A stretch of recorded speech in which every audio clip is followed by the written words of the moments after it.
Hello, magandang araw mga ka-farmers. So, nandito naman tayo ngayon sa bagong update ng ating ampalaya. Na kung saan ito po ay Galaxy Max F1 combined with Mestiza F1 and Chaitai variety. So, sa ngayon mga ka-farmers, ito na po yung panibagong update ng ating ampalaya. Last update po natin ay 25 days at hindi ko na mabilang kung ilang araw tayo bago na kapag update mga farmers. So siguro nasa mga 30 days ito ngayon mga farmers, or mga 28 days. Yan. So yung makikita mga farmers na umaabot na po sa itaas ang talbos ng ating ampalaya, na kung saan ang ating diamond roof ay nakaready na din. Ito po ay tinatawag na first layer. Then punta tayo dito sa second layer. So nakaabang na po yung second layer na diamond roof ng ating ampalaya. So meron na po kaming nakikita na mga bulaklak mga ka-farmers. Ito po ay sinyalis na paparating na po sila sa fruiting stage. So makita nyo meron na mga flowers.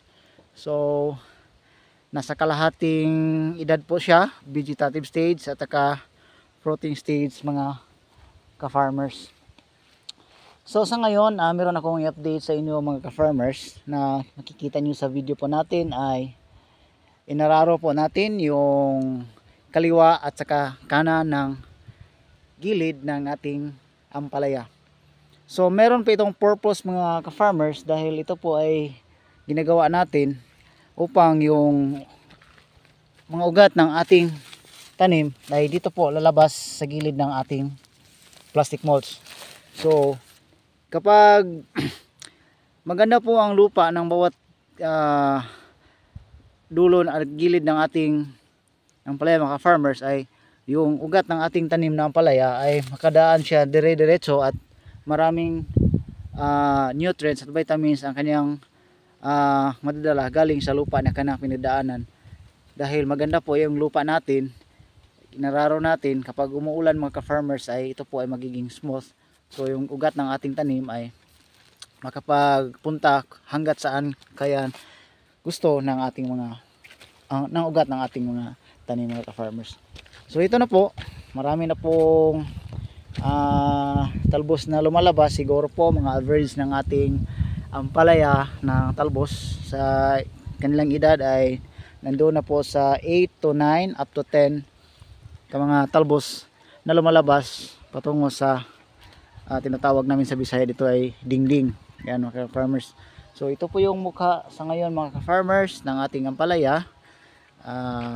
Once again, nandito na po sila sa kalahating buhay ng vegetative stage at saka fruiting stage mga ka-farmers.